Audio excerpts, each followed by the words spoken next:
Lepo pozdravljeni, spoštovani gledalci. Preden ga pozdravimo, želimo najprej predstaviti našega današnjega gosta. Rojen je bil v Splitu, kjer je končal osnovno šolo. V Rimu je obiskoval gimnazijo in se vpisal na Univerzo La Sapienza, kjer je z najvišjimi ocenami diplomiral na Filozofski fakulteti. Na Papeški univerzi Lateranum je diplomiral iz teologije, na Ateneju Antonianumu pa je dosegel doktorat iz filozofije z najvišjo oceno. Specializacijo iz teologije je opravljal v Španiji, na univerzi v Navari, kjer je po magisteriju leta 1993 dosegel še doktorat iz teologije, prav tako z najvišjo oceno, summa cum laude. Od leta 1995 redno predava na Katoliški bogoslovni fakulteti Univerze v Splitu, pa tudi na drugih fakultetah. Na mesto predstojnika katedre za filozofijo je bil izbran in postavljen večkrat. Na isti fakulteti je tudi član različnih odborov, vodja podiplomskega študija in član uredništva revije Cerkev v svetu in Božja služba. Leta 1992 ga je v Rimu papež Janez Pavel II. Posvetil v duhovnika splitsko-makarske nadškofije.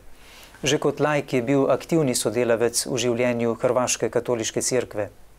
V letih 1986 in 1987 je sodeloval na splitski sinodi, na različnih mednarodnih konferencah pa večkrat kot odposlanec Hrvaške škofovske konference. Od leta 1996 je bil član sveta za laike pri Hrvaški škofovski konferenci, od leta 1998 do 2001 pa predsednik nadškofijskega odbora za mladino v Splitu. Je upravitelj cerkve svetega Filipa Nerija, kjer deluje kot dušni pastir. Že od duhovniškega posvečenja naprej redno vodi duhovne vaje doma in po svetu. Več kot 10 let vodi oddajo Svetloba resnice na Radiu Marija. Je duhovni asistent na romanjih bolnikov in invalidov v Lourdes. Organiziral in vodil je več spokornih peš roman Solin Rama, Solin Marija Bistrica, Split Rim in Split Kotor. Od leta 2003 vodi družinska srečanja za zakonce in otroke. Je avtor več izjemnih knjig: Filozofska metodologija, Zadovoljnost duše, priročnik za izpraševanje vesti, Vojna proti človeku, Elija Gromovnik, Marija in Hrvati, Marijin vitez Janez Pavel II. Hrvatom brat, Božični čudež pri Okitu in zadnja z naslovom Cepivo, da ali ne. Objavlja članke, študije in prevode v raznih domačih in tujih revijah. Sodeloval je na številnih mednarodnih simpozijih. Pod njegovim mentorstvom je opravljenih več 10 diplomskih in zaključnih nalog. Od leta 2007 do 2011 je vodil znanstveni projekt Etika in pluralizem. Od leta 2007 pa sodeluje pri znanstvenem projektu Metafizična utemeljitev človeške osebe. Je eden od utemeljiteljev španskega združenja Amigos de Croacia, prijatelji Hrvaške. Je član Hrvaške matice, Hrvaškega filozofskega društva in Hrvaškega bioetičnega društva. Prejel je več nagrad za humanitarno dejavnost. Od leta 1996 je uvrščen v prestižno izdajo Ameriškega biografskega inštituta ABI 500 Leaders of Influence, 500 vplivnih voditeljev. In leta 1995 je prejel mednarodno priznanje 20th Century Achievement Award, dosežek 20. stoletja. Zelo smo počaščeni, da je z nami online, povezan prek spleta, cenjeni profesor dr. Josip Mužič. Dobrodošli, gospod profesor, na programu Slovenske katoliške televizije. Čast mi je zadovoljstvo, da vas mogu vidjeti preko ove televizije i sudjelovati u programu. Hvala. Naj takoj na začetku povem našim gledalkam in gledalcem, da smo vas poklicali zato, ker ste koncem lanskega leta v Splitu izdali gotovo najaktualnejše delo v času, ko se svet sooča s težko preizkušnjo pandemije. Knjiga, ki ste ji dali naslov Cepivo, da ali ne, moralno presojanje v času korone, zelo odmeva ne le na Hrvaškem. Tema cepiv namreč ne preneha biti v središču pozornosti vsakodnevnega dogajanja domače in svetovne javnosti. Iz dneva v dan postaja celo vse bolj aktualna. Zakaj se vam je zdelo potrebno, da pripravite in izdate te vsebine? Pa evo, studirao sam da studij bude u funkciji života i u funkciji naroda, u funkciji potreba naroda. Znači, teologija i filozofija ne mogu biti izvan života. I prepoznao sam u ovom pitanju korone izazov prije svega za sebe, da nađem odgovore za sebe, zato sam se time počeo baviti, a onda sam prepoznao da puno ljudi se nalaze u nedoumicama, u traženjima, u neizvjesnostima i da im je potrebno pomoć. I ovo je moj jedan skromni doprinos tome. Ova knjiga je zato nastala sa željom da bude pomoć meni i da bude pomoć svima onima koji traže istinu i cjeloviti jedan uvid u događanje. Svoje delo ste razdelili na 3 glavna področja. V prvem ste se posvetili problematiki moralne obremenjenosti cepiv z abortusom. Drugi del je posvečen vprašanjem odgovornega in svobodnega sprejemanja odločitve o cepljenju. V tretjem pa se ukvarjate z razlogi, ki opravičujejo odklanjanje cepljenja. Številni verniki so še naprej v dilemi, ali je primerno sprejeti moralno obremenjeno cepivo, čeprav k cepljenju z njim nagovarja sam papež. Zakaj so ta cepiva moralno sporna, za cerkev pa vendar sprejemljiva? Papa je preporučio cijepljenje i to je njegovo osobno mišljenje. Imajući na umu da pola pluća njemu ne funkcionira, sasvim logično je da će se on osobno i cijepiti. Međutim, to nije službeni stav crkve, jer službeni dokument je Kongregacija za nauk vjere, u kojeg je potpisao sam papa, u kojemu stoji da cijepljenje mora biti dobrovoljno. Prema tome, treba razlikovati preporuka i dobrovoljnost. Osobno njegovo mišljenje kao pape i ono što crkva može tražiti od nas. Moralno okaljano cjepivo je, nažalost, uvijek ostaje moralno okaljeno. Zato jer u pozadini toga imamo pobačaj. Pobačaj nije nikad dozvoljen, to je dakle zlo. Prema tome nije dozvoljeno u skladu sa katoličkom moralkom, niti sa općom etikom ljudskom, nije dozvoljeno učiniti zlo, malo zlo, pa makar bilo i na izgled i malo zlo, da bi se ostvarilo veliko dobro. Cilj ne opravdava sredstvo. Znači, ispravno formirana savjest, ako prepozna da su ova moralno okaljana cjepiva neprihvatljiva, čovjek jednostavno ne može ići protiv svoje savjesti, jer tada ide protiv Boga i takva cjepiva ne može primiti. Abortus se pogosto želi opravičevati z razvojem medicine. Ali ima katoliška cerkev in kristjani nasploh pravico legalizirati dopustnost takšnih cepiv, ki so v nasprotju z dosedanjimi temeljnimi moralnimi načeli, pri čemer je gotovo poglavitno in najpomembnejše načelo, da je človeško življenje sveto in se ga nikoli ne sme zlorabljati?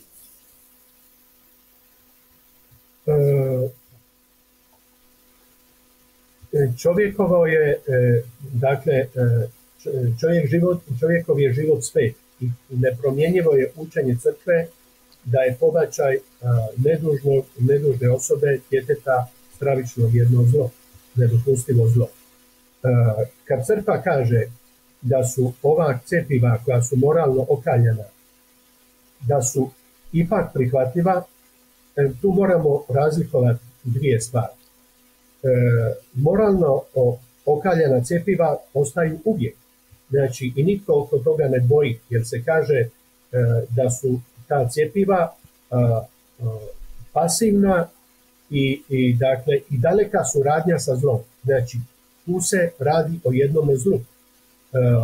Crkva je prosudila da smo mi sad u situaciji kad između dva zla, takozvane pandemije i uzimanja cjepiva koje je moralno okaljano, da je u takvoj teškoj dilemi dopušteno uzeti cjepivo. Međutim, zaboravlja se da se pri tome traži ispunjavanje čak 6 uvjeta, od kojih u ovom slučaju niti jedan uvjet nije ispunjen. I zato ne možemo reći da je ovo moralno okaljeno cjepivo prihvatljivo. Koji su ti uvjeti? Prvo, da je nedostupna alternativa cijepljenju. Mi doista imamo da, iako se prikazuje da je cijepljenje jedina mogućnost da se pobjedi korona, to nije istina. Imamo lijekove koji su vrlo jeftini i koji su dostupni i koji djeluju protiv korone ako se čovjek na vrijeme njima liječi i ako jača svoj imunitet. Znači, postoji mogućnost preventivnog djelovanja oko jačavanja imuniteta i postoji mogućnost ranog liječenja, to znači da imamo alternativu za cjepivo.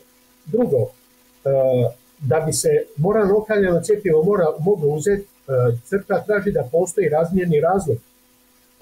Ovdje razmjerni razlog nemamo, zato jer se vidimo da je puno veća moguća šteta nego li korist. Radi se o jednom eksperimentalnom cjepivu koje se čak ne može ni zvati cjepivo nego pripravak ili genska terapija i koji je već sad pokazuje kratkoročno neželjenih posljedica u velikom broju.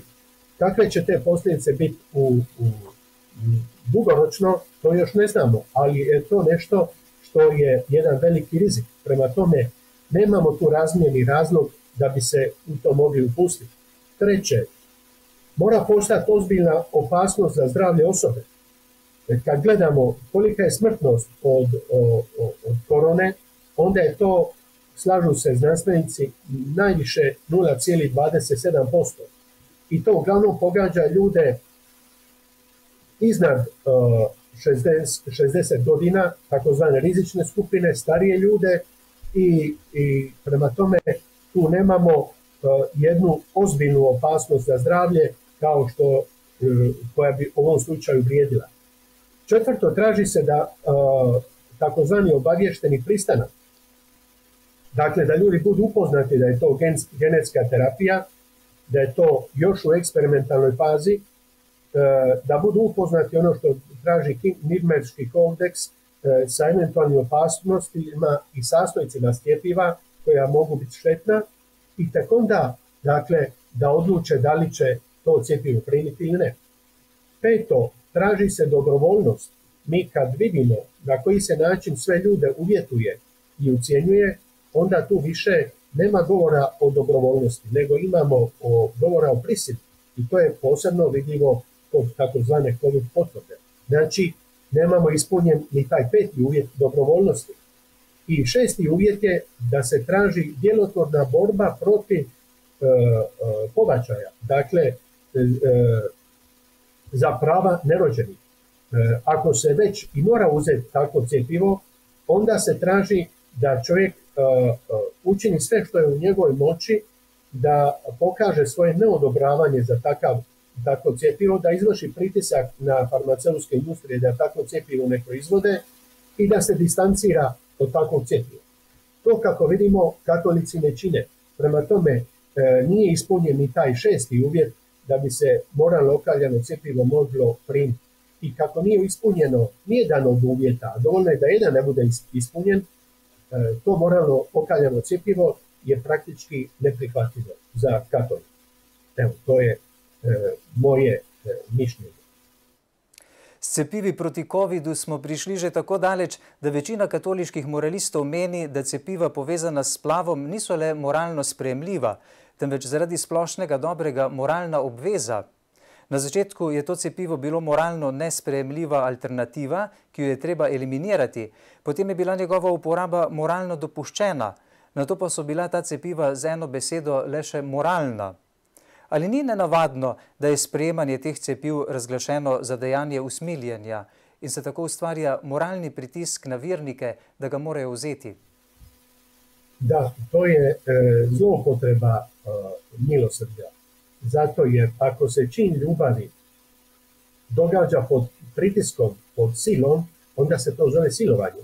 Mi smo u Vukovaru imali za vrijeme Domovinskog rata, imali smo žene koje su bile silovane pod ucjenom da će ih se ubiti njihovi djeca ili njihovi roditelji, i onda su one pristajale u navodnim znakovima na silovanje. Znači, to ne možemo nikako nazvati čin ljubavi. To jedno izopačeno shvaćanje milosrđa koje ide protiv ljubavi prema sebi, prema drugome, to su u ovom slučaju pobačena djeca, i u konačnici onda ide i prema Bogu. Dakle, tu nema milosrđa, nego je u konačnici to jedan egoizam gdje se čovjek navodno brine samo za sebe. U pozadini takvih razmišljanja stoji jedan duh kompromisa sa svijetom. Dakle, da se katolici žele uvijek dodvoriti svijetu, da žele podilaziti svijetu, da žele sa svijetom raditi kompromise, i to do te mjere da dolazu dotle da izdaju samoga Krista. Sa istinom se ne može trgovati. Mi možemo raditi verbalne akrobacije, mi možemo stvari zvati drugim imenom, ali stvari su onakve kakve jesu. Dobro je dobro, zlo je zlo, i stvari treba nazvati svojim imenom.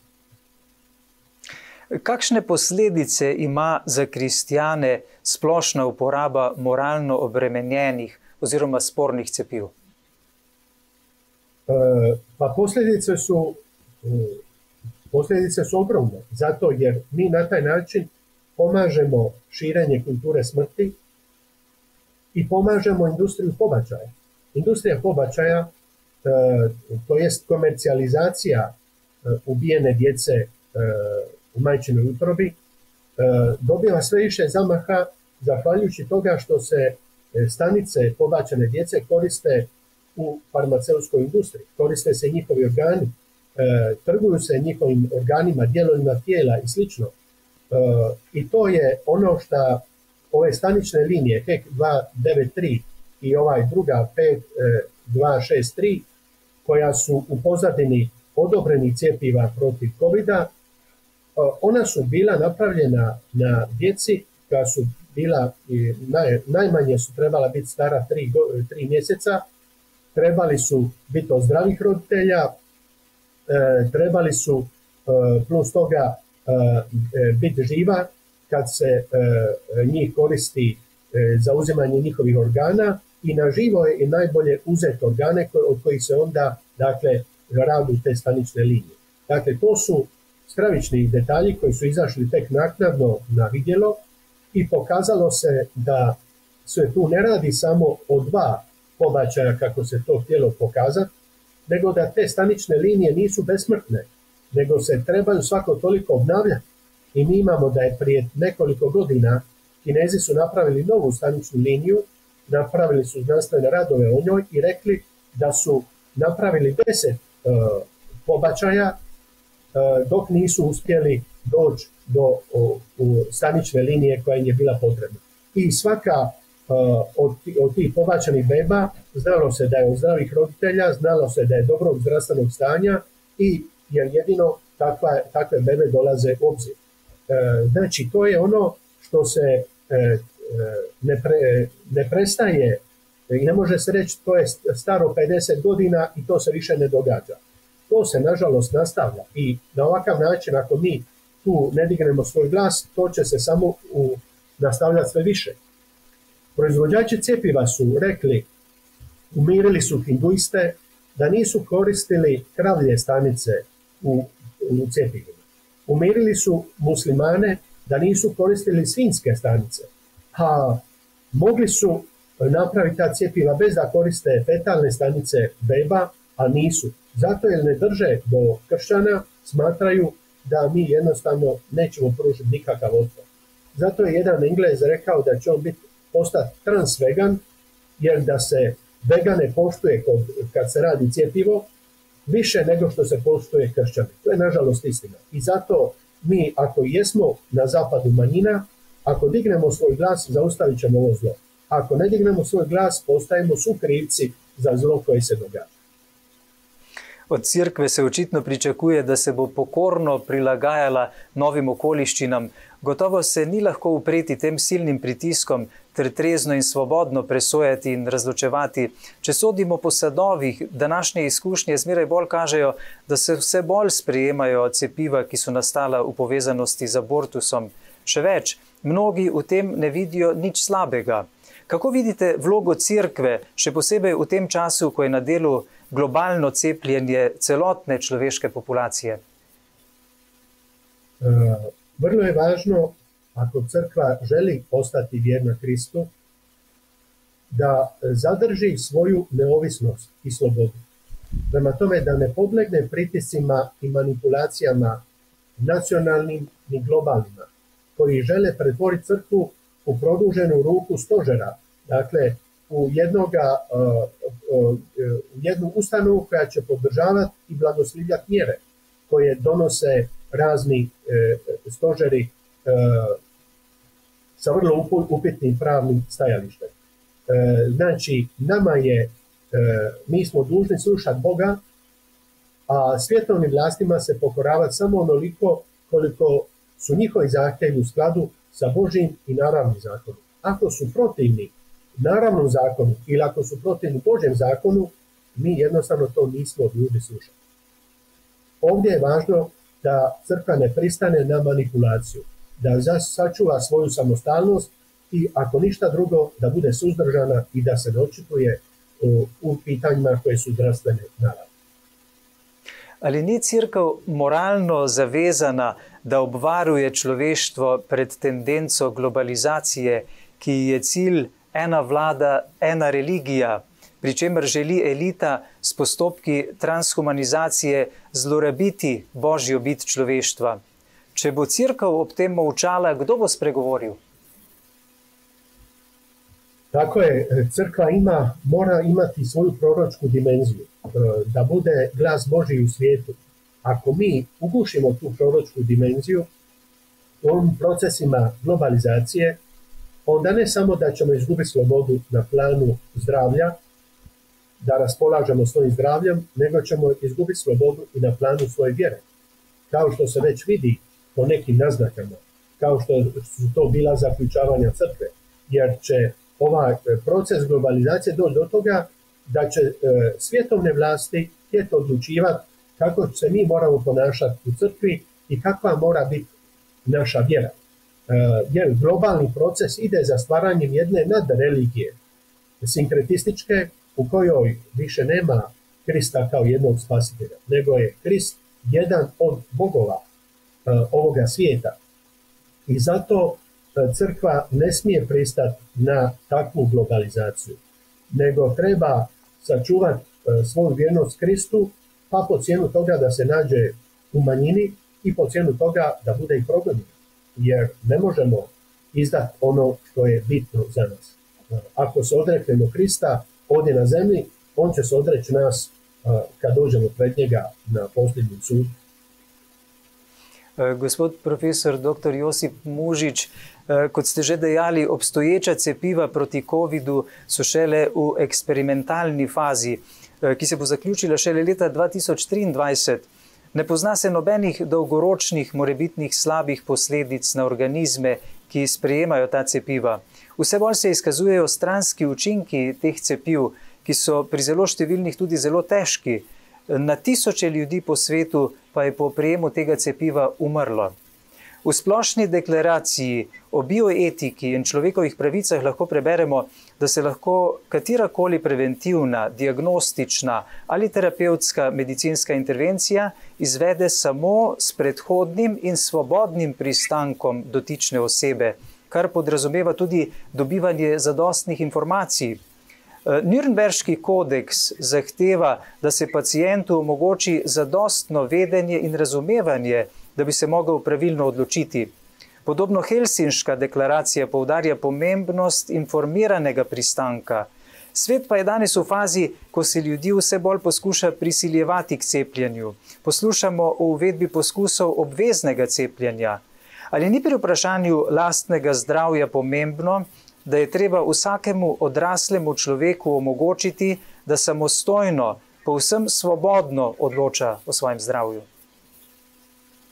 Evo, to je jedan paradoks. Kad nas uvjeravaju da nema više dva spola, muški i ženski, nego da postoji izbor na tom području i da postoji sad koliko već preko 40 spolnih seksualnih orijentacija i da čovjek može mijenjati u svom životu koliko želi spolnih orijentacija.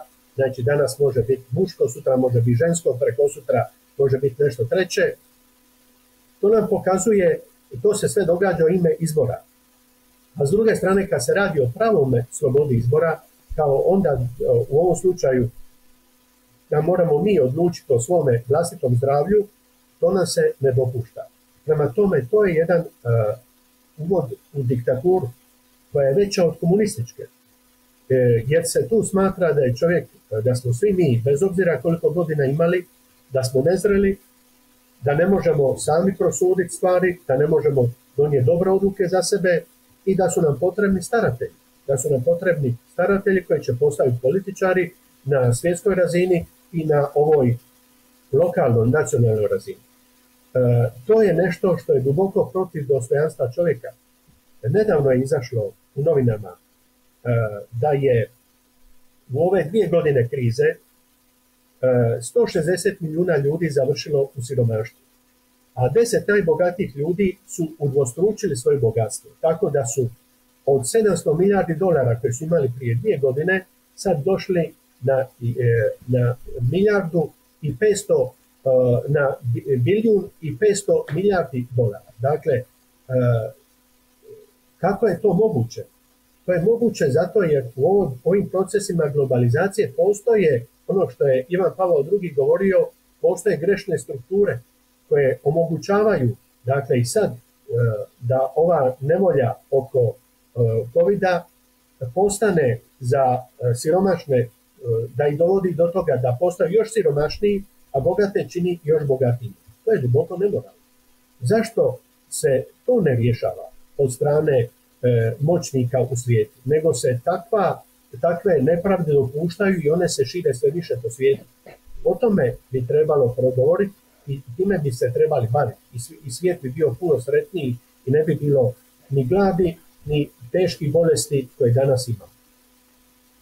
Kako komentirate izjavo predsednice Evropske komisije Ursule von der Leyen, da bi izničili veljavnost Nürnberškega zakonika, še posebej, ker je kot Nemka obremenjena z dediščino nacizma? Pa evo, gospođa Ursula, ona se zalaže za ukidanje Nürnberškog kodeksa, koji je bio obrana od nacizma da se više to ne ponovi, jer očito njoj taj kodeks više ništa ne znači. I ona nije jedina koja tako razmišlja.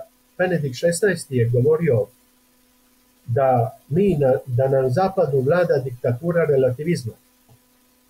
To bi značilo da nema ništa što je sveto, da nema nikakvog nepromjenjivog etičkog ili moralnog načela, nego da je sve to pitanje dogovora, pitanje okolnosti. Tako vjerojatno razmišlja i ova gospođa Ursula, koja ne priznaje nikakav moral, nego priznaje samo ono što ona smatra da je trenutno danas nama potrebno i to je ono što se onda treba provoditi.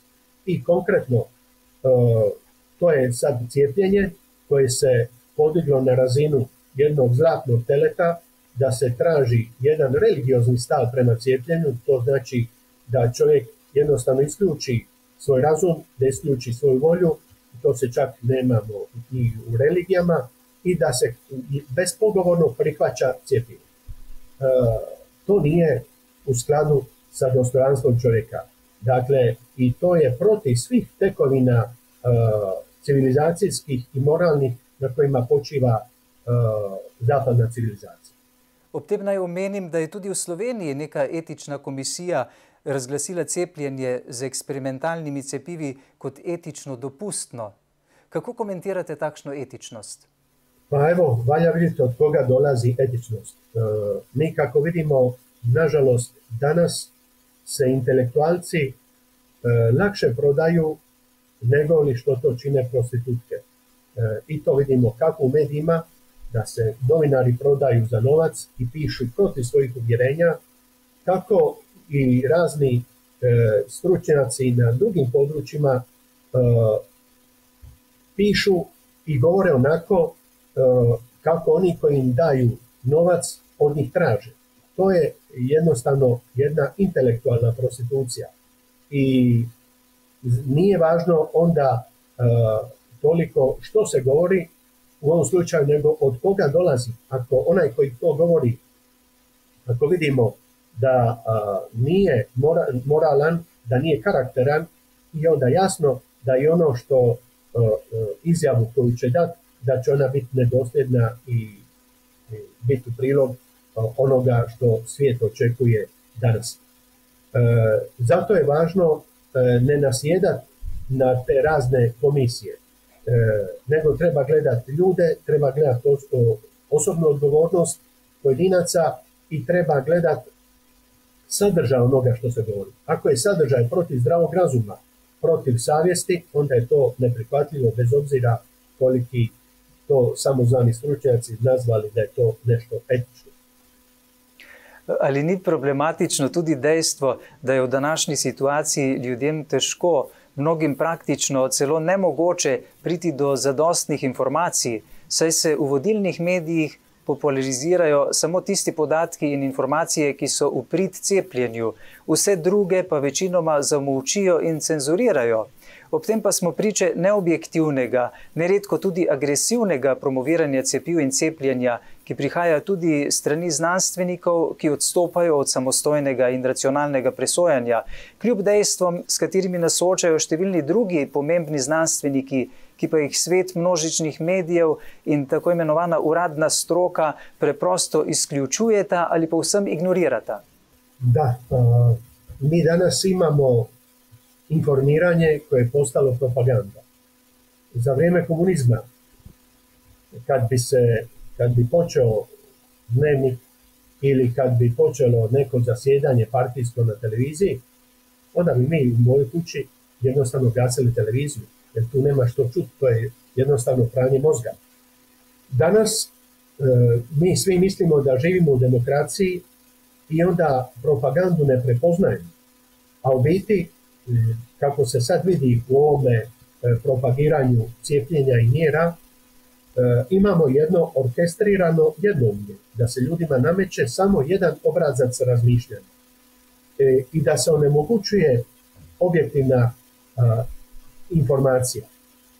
To znači onda oduzimanje čovjeku slobode izbora. Ako nemamo potpunu informaciju, ako nemamo objektivnu informaciju, ako nemamo mogućnost sučeljavanja argumenata za i protiv, kako ćemo donijeti onda slobodan izbor? I zato ovdje nastaje kod običnih ljudi jedan instinktivan otpor na ovakvu propagandu i na ovakvu prisilu mentalnu. Istina, ako je istina, ona ne treba prisilu niti silu, niti propagandu. Istina je dovoljna sama sebi. Istina pronalazi put do srca, do čovjekovog razuma i ona čovjeka uvjerava, osvaja svojom ljepotom i pridobiva da na temelju nje donese odluku. Ovo što se, takozvana istina koja se služi silom, prisilom, cenzurom i laži, to nije onda nikakva istina, nego je to obmana koja služi da manipulira čovjekom. Govori se sicer o prostovoljnem cepljenju, vendar pa so mnogi situacijsko prisiljeni v sprejem tega cepiva. Kakšna je oziroma bo odgovornost tistih, ki so številne primorali v medicinski eksperiment? Pravda na kraju mora biti zadovoljena. Na ovome svijetu je pravda djelomično zadovoljena. Nije moguće da bude potpuno. Međutim, zato imamo Božju pravdu koja se događa na pojedinačnom sudu, kad pojedinac umre, Bog ga sudi. I imamo na univerzalnom sudu, kad će biti vidljivo svakome gdje je ko pripao, kako mu je Bog kao sudac odlučio i odredio što na temelju njegovih djela, što mu pripada. I to je nešto što je vrlo utješno. Vrijeme milosrđa Božjeg je ovdje dok smo živi na zemlji. Ali jednom kad smo umrli, onda nastupa vrijeme Božjega suda. I zato je vrlo važno da se ne igramo sa pravdom, nego da budemo svjesni da svi oni koji budu prisiljavali druge da radu protiv svoje savjesti, protiv svoga zdravlja, protiv svog života, da će zato odgovarati na ovome svijetu i da će odgovarati u vječnosti pred Bogom. To je zločin. Uradna stroka in številni mediji pravijo, da ne gre le zate osebno in za tvoje zdravje, ampak če se ne daš cepiti, ogrožaš zdravje in lahko tudi življenje drugih ljudi. Zato si ne glede na svojo vest dolžan sprejeti cepivo, sicer si največji egoist in sebičnež, ker gledaš le nase. Ali kot pravi Cerkev, iz ljubezni do bližnjih. Ali je res tako? Kako komentirate nelogičnost na osnovi povedanega, če vemo, da lahko tako necepljeni kot tudi cepljeni prenašajo virus? V čem je potem tu krščanska dobrota cepiti se? Od nas se traži da se odreknemo logike. To je kao da se traži od nas da se odreknemo razuma. Ako se odreknemo razuma, onda smo se odrekli svoje ljudskosti. I to je protivno onoga što Bog traži od nas. I toga se ne smijemo odreći. Prema tome, nelogičnosti na koje nas navikavaju i koje su više postale svakodnevne, jednostavno služe za tome da nas čine pokornima, da nas čine da mi slušamo isključujući razum, da imamo jednu slijepu pokornost vlastima i ljudi se nažalost na to privikavaju. Znači, to je ono što se nas odgaja sad da budemo mentalni robovi. To je veće robstvo od onoga koje je bilo kad je bilo robovlasništvo, jer tada je čovjek bio zarobljen samo fizički. A ovdje se želi čovjeka zarobiti u njegovoj nutrini, želi mu se odrediti što će on misliti, kako će on osjećati i kako će se postavljati prema drugim. Kršćanska dobrota ne može biti izgovor za glupost. Ako smo mi pozvani da budemo dobri jedni prema drugima, to ne znači da mi moramo biti korisne budale o moćnicima ovoga svijeta i pristajati na njihove manipulacije. Dakle, dobrota ne može biti izgovor za manipulaciju. Zakaj so strani številnih cepljenih, necepljeni in tisti, ki se zauzemajo za upoštevanje človekove vesti, označevani za antivakserje, torej proticepilce, ko pa nikomor ne nasprotujejo, da se cepi, spoštujejo odločitev cepljenih, da so v svoji svobodi sprejeli cepivo, zahtevajo pa le isto spoštovanje njihove osebne odločitve za necepljenje? Pa evo, tu je na djelu ona stara parola zavadi pa vladaj. Mjesto da se traži odgovornost moćnika koji stoje iza ovih mjera i cijepljenja, koje su izazvale već mnoge žrtve, odgovornost se prebacuje na taj način što se stvara umjetna podjela između cijepljenih i necijepljenih, pa se ljude okreće jedni protiv drugih. I to je nešto što ne treba prihvatiti. Jednostavno trebamo biti dovoljno mudri i pametni da to ne prihvaćamo. Svi smo u istom problemu, i cijepljeni i necijepljeni. Trebamo se zajedno boriti protiv diktature. Korištenje etiketa kao što je antivakseri nije dobro jer diskvalificira i onemogućuje pravi razgovor. Ako je nama stalo do istine, onda moramo čuti argumente i oni koji su za cijepljenje i oni koji su protiv cijepljenja. I oni koji imaju bolje argumente, neka pobjede. Jer to znači da je to onda istina koja je najbolja za svih nas. Govor mržnje se skriva iza lijepljenja etiketa. I mi na govor mržnje ne smijemo pristati. Nitko nije protiv cijepljenja kao takvoga. Svi smo se mi u životu cijepili više puta. Međutim, ljudi imaju danas pravo biti protiv ovakvog pripravka koji se zove cjepivo, zato je ono eksperimentalno, zato što je ono rizično, zato što je ono do kraja neispitano i zato što je u konačnici za većinu ljudi nepotrebno.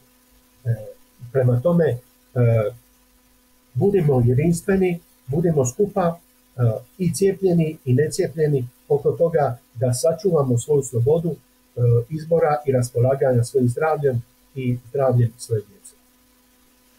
Spoštovani gospod profesor, ali je cepljenje vernikova moralna obveza? Kateri pogoji morajo po katoliškem nauku biti izpolnjeni, da bi katerokoli človekovo dejanje bilo moralno in da more zanj človek nositi tudi odgovornost?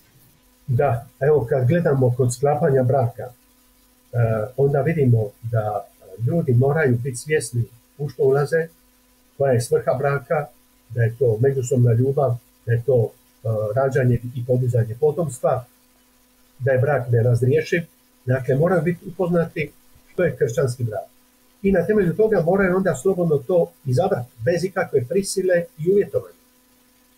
Zato ako nedostaje nešto od toga, ako nedostaje slobodan pristanak ili ako nedostaje znanje o svrsi braka, onda jednostavno brak se proglašava ništavnim. Znači, ako netko dođe pod prisilom i sklopi brak, taj brak je ništavan. Ako netko uđe u brak i misli da je brak moguće, kršćanski brak imati, a da se nema djece, da se stalno koristi sterilizacija i zaštita od začeća, onda je dakle taj brak također ništavan. Znači, osnovno što je potrebno da bi govorili o moralnom činu je slobodna volja, slobodan pristanak i znanje onome o čemu odlučujemo.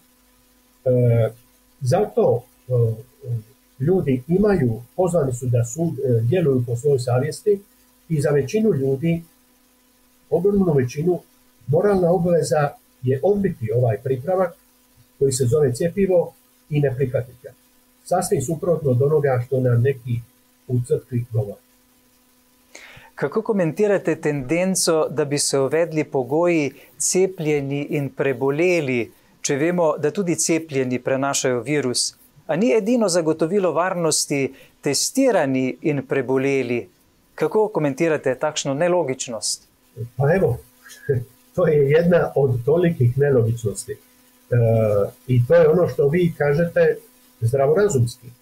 Ali gdje vi čujete zdrav razum danas? Tu se jednostavno ide protiv zdravog razuma da bi se ljude naviklo i priviklo da se odreknu svoga dostojanstva, da se odreknu svoga osobnog promišljanja i zaključivanja, jer jednostavno ono što sam malo prije rekao, žele nas staviti pod tutovstvo, žele nas sve proglasiti da smo mi nesposobni, da sami vodimo brigu o nama i onda će oni preuzeti da vodu brigu o nama. A ko su ti oni? To, kako vidimo, to su na nacionalnoj razini političari koji su razočarali svoje birače godinama, koji nemaju iza sebe rezultate, koji nemaju iza sebe moral i kako će onda oni odlučivati za nas, ako već kad odlučuju za javno dobro, to čine loše.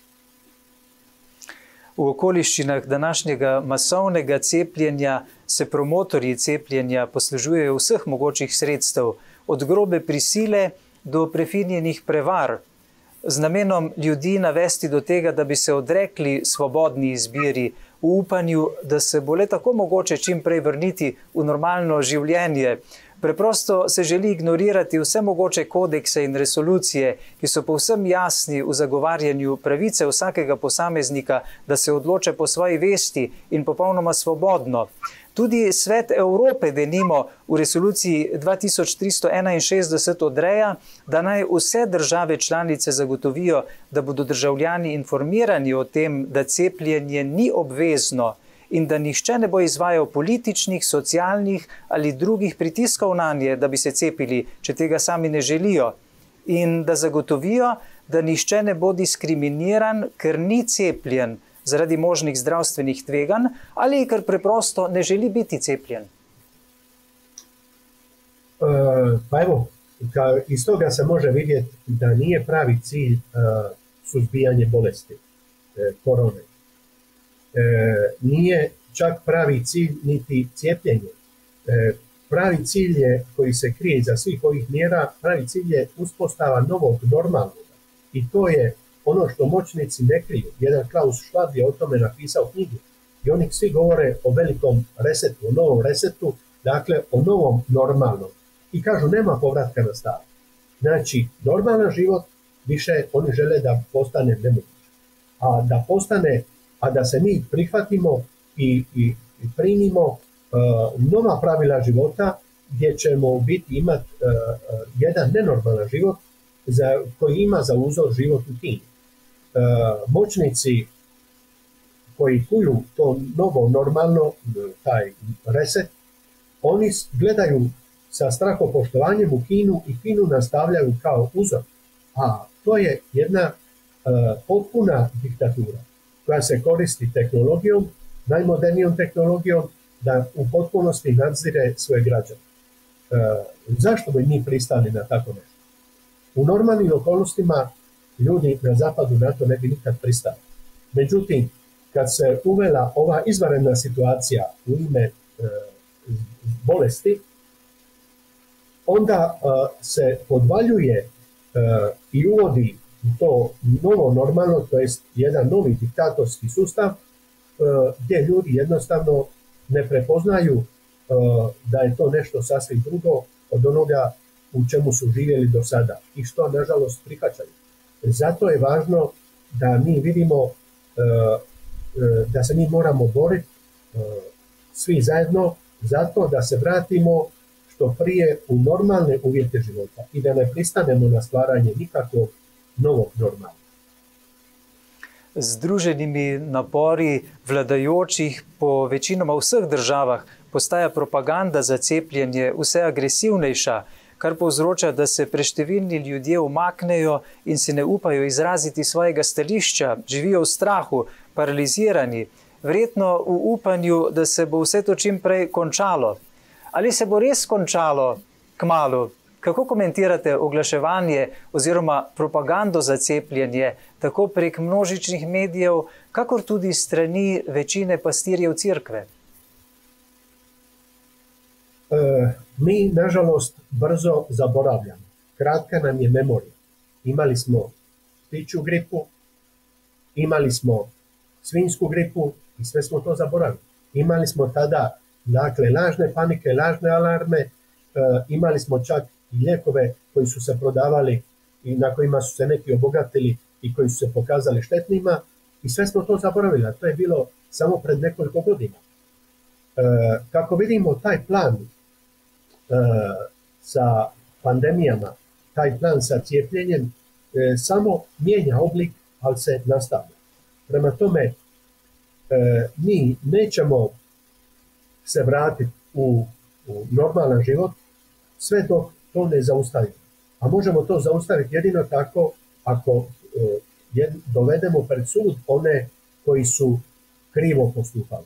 Znači, one koji su donosili pogrešne odluke, one koji su donosili odluke koje su uzrokovale smrti i bolest ljudi i da se one koji su se nalazili u sukobu interesa kao onih znanstvenici koji su se predstavljali da govore za javno dobro, a u biti su bili plaćeni od farmaceutskih industrija. Dakle, to su stvari koje jednostavno sa kojima se moramo uhvatiti u koštac i kad se tu napravi red, onda mi možemo reći da se možemo vratiti normalno životu. Ako se to ne poduzme, onda ovo zlo nema kraja. Ono će samo mijenjati oblik i pojavit će se u drugom obliku. Ali opažate tudi vi, da že od samega začetka korone ne gre le za vprašanje reševanja zdravja, ampak tudi osnovnih človekovih pravic, ki se sistemsko ukinjajo? Kakšna je tu v prvi vrsti odgovornost pastirjev cerkve do bližnjih, torej njihove črede, božjega ljudstva in pred Bogom? Pa evo, ja sam svećenik zato što me Bog pozvao da budem svećenik. Ja sam se njemu odazvao i zato sam svećenik. Znači, ja sam prije svega odgovoran Bogu za ono što činim. Drugo, ja sam svećenik zbog ljudi i zato se kaže za svećenika da je pastir. I Isus je rekao Petru, pasi ovce moje. Znači, stavio ga je da bude njegov namjesnik na zemlji i da mu zadaća bude da vodi brigu o ovcama, o vjernicima. Zato se za svećenika kaže da je dušobrižnik. Znači, s jedne strane poziv od Krista, s druge strane briga za duše, to su glavne dvije odrednice svećenika. Kao jedna horizontala i vertikala koja čine križ njegovog života. Križ i smisao njegovog života. Ako zakažemo u jednoj od ove dvije odgovornosti, zakazali smo na kraju obje. I pokazuje se onda da je u biti se tu dogodila jedna kriza zvanja i kriza vjere. Pitanje je da je vjera tu negdje oslabila i da je se u nekim slučajima da se vjera negdje izgubila. Statistike kažu u Njemačkoj da više od pola svećenika ne moli Boga redovno. Kako će oni održavati svoju vjeru? Čime? Zar je čudno onda da nakon 10-20 godina kad se zanemari molitva, kad se čovjek otkrije da je postao nevjernik, a onda mu se ne da napustiti crkvu jer je tu dobro uhljebljen, jer je tu ima dobra primanja i slično, i onda ostaje u crkvi i čini štetu crkvi. Jer svojom nevjerom, dakle, odbiva druge ljude od vjere i prenosi na njih nevjeru. Zato je odgovornost pastira danas, kad se ukidaju osnovna ljudska prava, ogromna. Ta je odgovornost prije svega da budu vjerni poslanju koje su dobili od Boga i da se bore za svoje stado. Za one koji ne znaju artikulirati svoje argumente, svoja prava i slično, da oni budu njihov glas, da oni budu njihova zaštita i da se jednostavno ne libe i ne boje toga. Jedino tako će opravdati svoj posao. Cepivo in cepljenje je prineslo velike delitve, ne le v svetu, ampak tudi med vernike cerkve. Kot ste že omenili, številni ne dopuščajo možnosti za pogovor ali izpraševanje, celo so prepričani, da bi vsi morali poslušati tako imenovano uradno stroko in cerkev in se dati cepiti, celo proti svoji volji. Kam nas bodo najprej kristjane pripeljale takšne drže? Pa evo, mi vidimo da iz ovoga što se do sada događalo, da nas to vodi do otpada.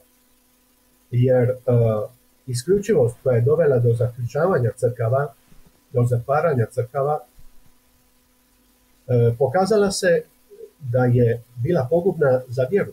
Da se nakon toga broj vjernika koji dolazu na misu nedjeljom smanjio. U Irskoj, gdje su crkve bile zatvorene 10 mjeseci, nakon 10 mjeseci kad su ponovno otvorene, broj vjernika se prepolovio.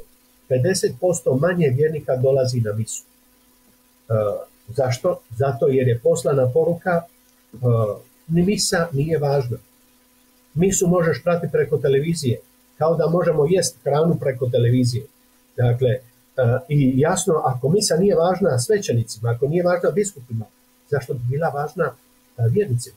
Ako je misa nevažna, onda je pitanje u što mi vjerujemo. Dakle, mi ne vjerujemo onda više da je tu se stvarno događa pretvorba, da je tu stvarno prisutan Isus Krist, živi Krist, kojega blagujemo, nego je to jedan običan obred. I to je jedna pouka da crkva svaki put kad dopusti da bude izmanipulirana, da se to odrazi na način od svjetovne vlasti, da se to odrazi na način da jedan dio vjernika otpadne od crkve. Jer ljudi traže Boga, ne traže karikature. Prema tome, isključivost koja ide do toga da se unutar crkve nameće cijepljenje, da se uvjetuje ljude, ako nisu cijepljeni, da ne mogu ulaziti, pristupati sakramentima, to je duboko anti-evanđelski i to je duboko protiv svakog milosrđa. I zato će oni koji donose takve odluke odgovarati. Kako doživljate dejanja in pristope današnje tako imenovane uradne znanosti in stroke, torej tiste, ki zastopa stališče WHO-ja, Svetovne zdravstvene organizacije, ki jo poslušajo vse vlade držav in uradna medicinska stroka in ki ima edina ekskluzivno pravico nastopati v množičnih medijih. Vsi drugi, prav tako vrhunski znanstveniki z področja medicine in drugih ved, pa so s svojimi stališči popolnoma izključeni in prikrajšani za temeljno človekovo pravico do svobodnega izražanja svojih stališč v javnosti. Pa evo, to je globalno jednoumlje. Mi smo sa željeznom zavjesom imali mogućnost da biramo između dva bloka. Moglo se pobjeći iz komunizma na zapad, moglo se sa zapada prebjeći u komunizam.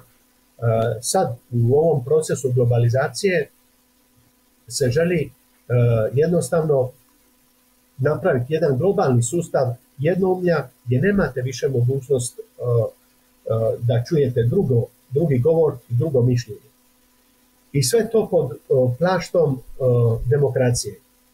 Tu je karikatura koju je već prozoreo Orwell u svojoj noveli kad je distopijskoj, kad je napisao od onih 10 zapovjedi, svi smo jednaki, ali ima jednaki.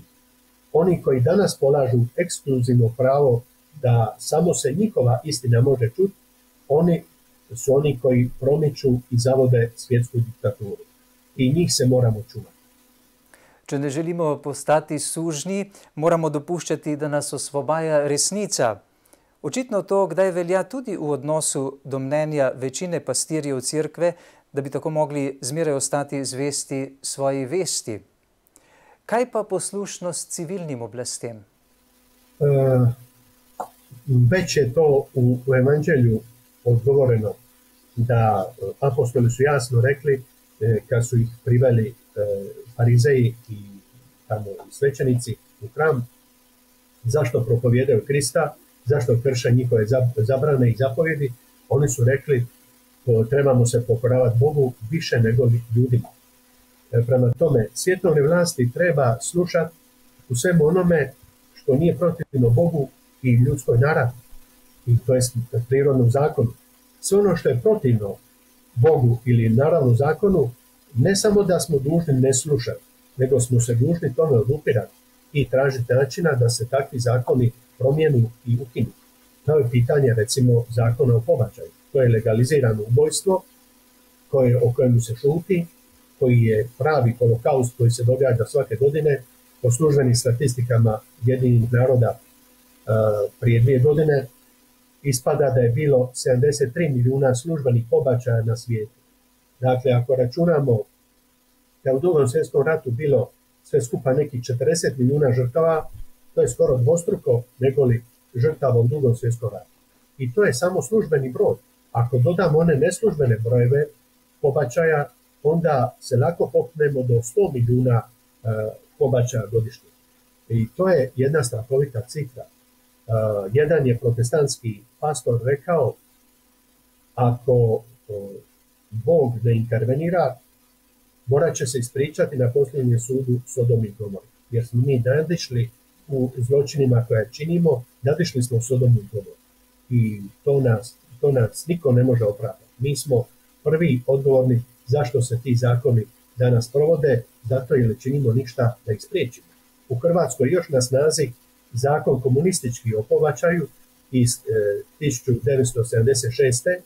On je bio na snazi u Jugoslaviji, u Hrvatskoj, dakle za vrijeme Jugoslavije, nekih 14 godina, a sad je u demokratskoj Hrvatskoj na snazi 30 godina. Znači, to je za taj zakon nisu sad više odgovorni komunisti, nego su odgovorne ove nove vlasti koje su taj zakon podržale i koji taj zakon i dalje primjenjuju. I to je nešto što je zločin koji vapije pred Bogom i koji ga treba zaustaviti.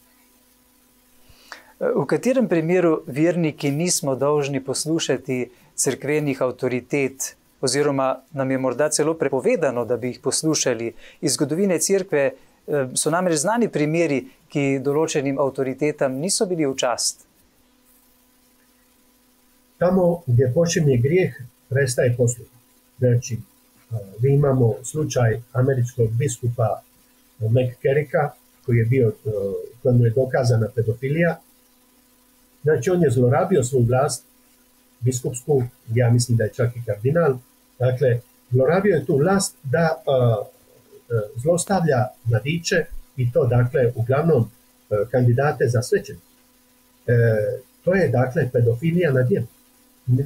Nitko normalan ne može pristati na tako nešto. Prema tome, kad crkveni autoritet traži nešto što je grijeh, dakle, tu prestaje posluh, tu smo se dužni oduprijeti i pobuniti protiv toga. Dapače, ako se radi o stvarima kao što je pedofilija, dužni smo takvu osobu prijaviti da se jednostavno njegovo negativno djelovanje spriječi i da on ne ruši crkvu iznutra. Kljub zagotavljanju uradne stroke na začetku uporabe cepiv, da so cepiva varna in učinkovita, se je do danes pokazalo, da to ne drži.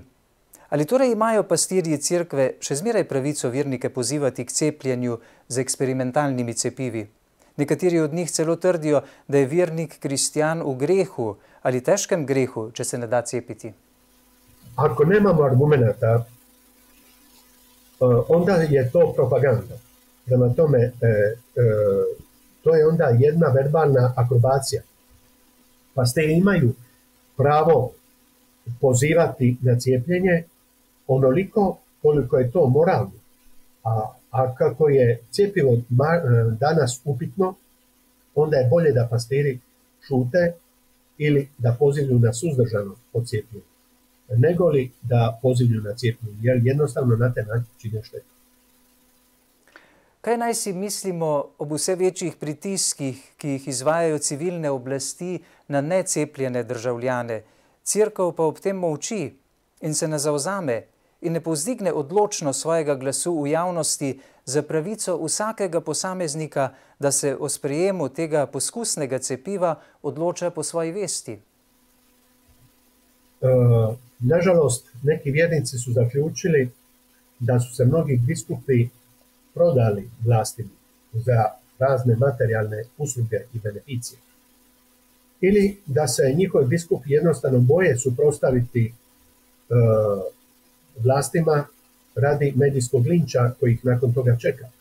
Prema tome, bilo da se radi o procjeni da se njihovi biskupi boje, bilo da se radi o procjeni da njihovi biskupi trguju, vjernici su u tom slučaju, jednom i drugom slučaju duboko razočarani. Ja znam slučajeve čak da su neki radi toga napustili crkvu. Zato je vrlo važno da mi svi skupa kao crkva molimo da imamo odvažne i istinoljubive pastire, poput kardinala Stepinca, koji ima odvažnosti se oduprijeti i nacizmu i komunizmu, ili poput kardinala Višinskog, koji je također imao odvažnosti se suprotstaviti jednom i drugom totalitarizmu, ili tolikima svećenicima koji su platili glavom svoj otpor za vrijeme komunizma, kada su jednostavno svjedočili, borili se za vjerska prava svoga stada i za prava crkve. Ja, spoštovani gospod profesor, z žalostjo moram pritrditi, da verniki, ki se ne želijo dati cepiti, so ostali sami in brez zaščite cerkve, prepuščeni na milost in nemilost civilnih oblasti.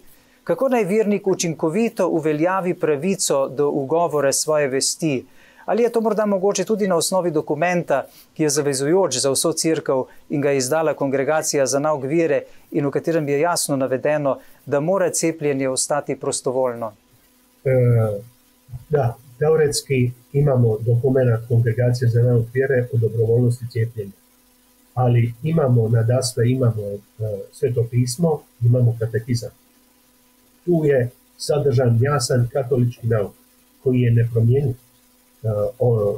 Prema tome, tu svaki put kad smo u sumnji, kad čujemo nešto što jednostavno vidimo da nije logično ili nam je sumnjivo, idemo i tražimo u katekizmu i tražimo u Svetom pismu i provjerimo da li je to tako.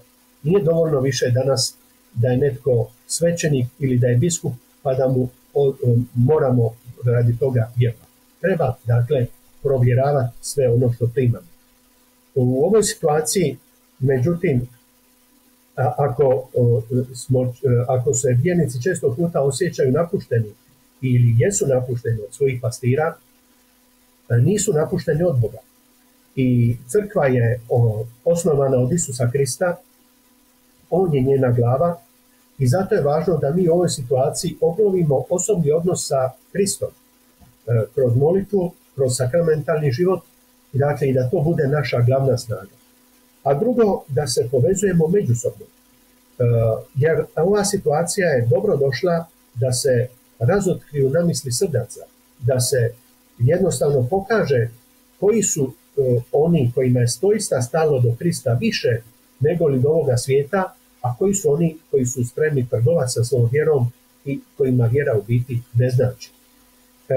I vidim da je došlo do jednog povezivanja koje će biti sve jače i sve rasprostranjenije i mislim da je to nada odakle dolazi obnova crkve, od tih malih, prezrenih i odbačenih kojima je stalo do Krista prije svega, od njima će se Bog poslužiti da obnovi svoju crkvu. Kaj bi svetovali tistim, ki v svoji redni službi v zdravstvu prihajajo v konflikt s svojo vestjo?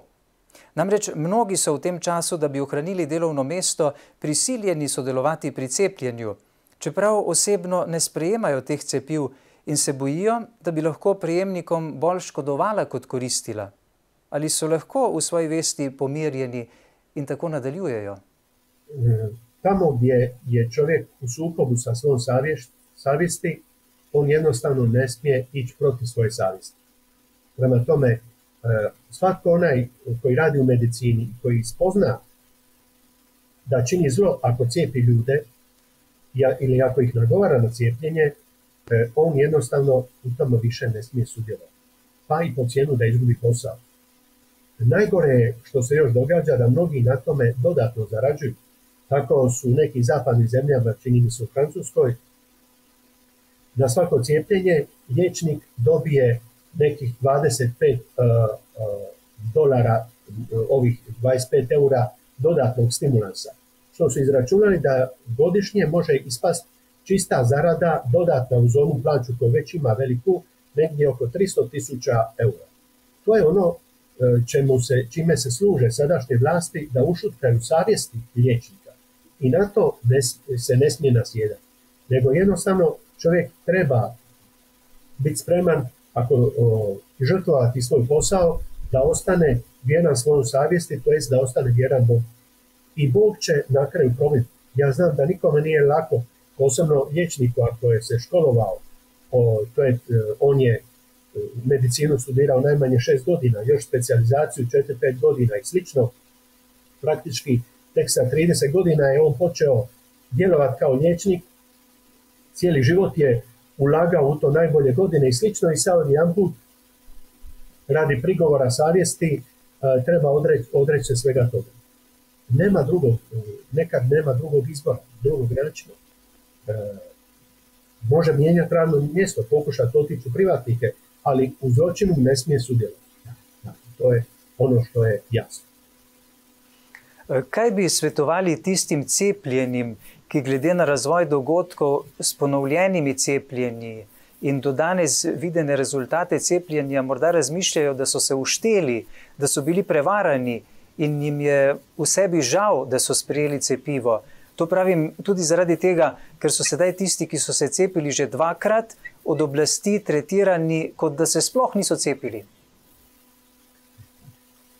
Pa to je jedna nepravda koja pokazuje da cijepljenje nije jedini cilj, nego da je cijepljenje sredstvo da se dođe do jednog većeg cilja, a to nisu ni samo potvrde, nego je dakle to jedno oduzimanje osnovnih ljudskih prava. No, nikad nije kasno prihvatiti istinu. I oni koji su cijepljeni, a spoznali su da su pogriješili, mogu svojom spoznajom pomoći drugima. I zato je važno da progovore, da se pobune, da dijele informacije, da daju svoje svjedočanstvo i da na taj način odvrate druge od toga da učine nešto za što će se kasnije kajati.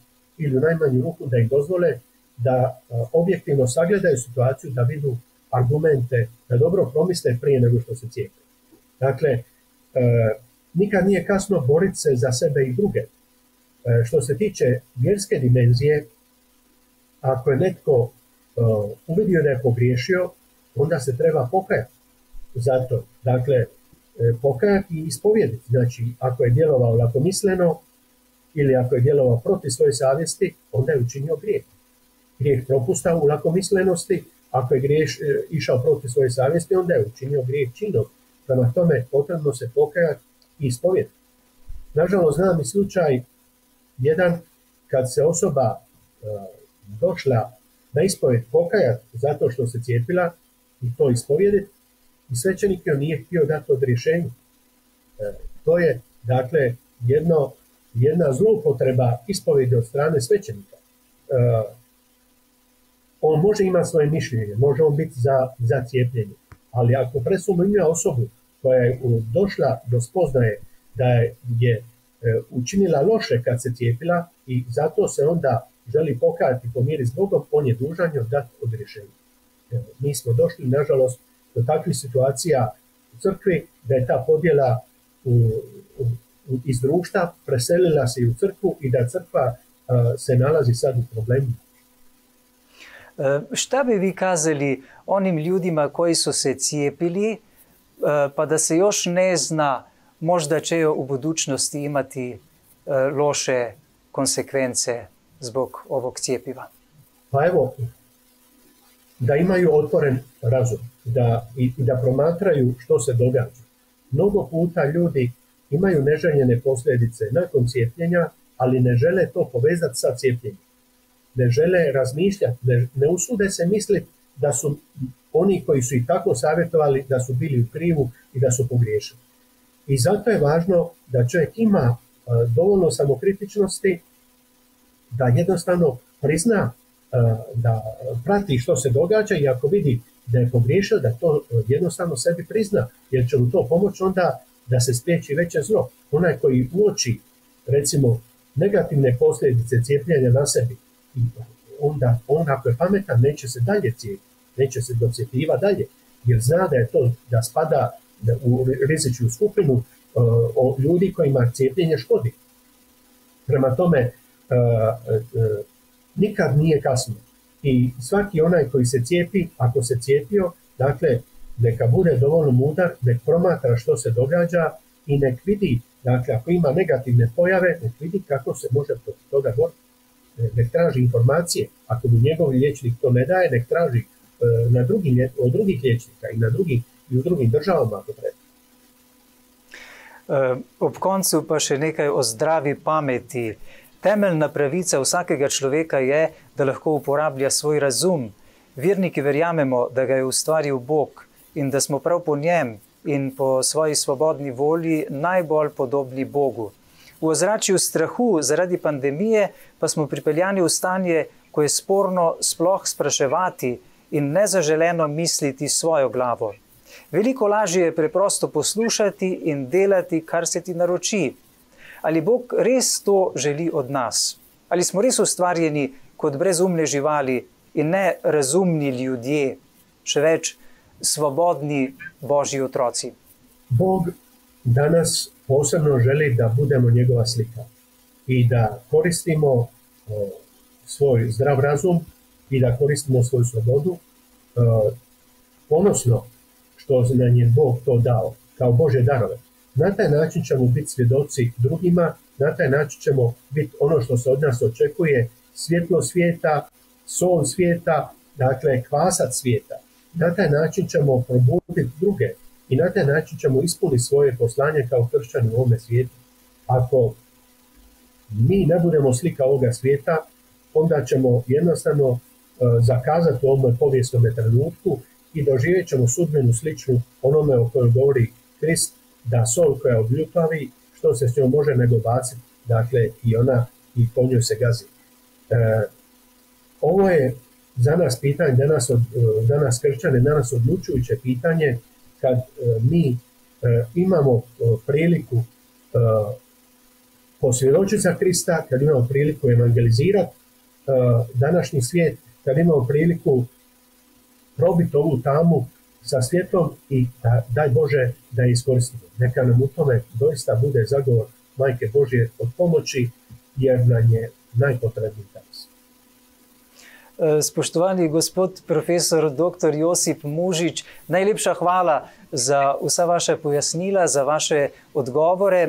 Že se veselimo vašega prihodnjega gostovanja na programu Slovenske katoliške televizije, kajti, kot sem že omenil na začetku, izdali ste nekaj izjemno pomembnih in zanimivih del, knjig za ta naš čas, denimo Vojna proti človeku, o kateri bi res želeli z vami spregovoriti v posebni oddaji. V oddaji, ki je na našem programu kar precej redno, namreč oddaji o čudežih, pa bi želeli spregovoriti o vašem delu Božično čudo na Okitu, božični čudež na Okitu, ki je pač res nekaj posebnega, kar se je v preteklosti dogajalo vašim hrvaškim vernikom. Za sedaj, gospod profesor dr. Josip Mužič, pa najlepša hvala za vaše gostovanje prvič torej na programu Slovenske katoliške televizije in ostanite zdravi, lepe pozdrave na Jadransko obalo v Split. Hvala vam puno, bilo mi je zadovoljstvo, evo nek vas Bog podrži u vašem djelovanju. Hvala in nasvidenje. Takole, spoštovane gledalke in gledalci, to je bil torej znameniti profesor, dvakratni doktor znanosti, teologije in filozofije, redni profesor na Katoliški bogoslovni fakulteti Univerze v Splitu, ki nam je tokrat pojasnjeval dileme, zagate glede spraševanja, moralnega spraševanja okoli cepiv in cepljenja, kajti, kot sem omenil na začetku te oddaje, je koncem lanskega leta v Splitu izšla njegova knjiga z naslovom Cepiva, da ali ne, moralno presojanje v času korone. Hvala za vašo pozornost.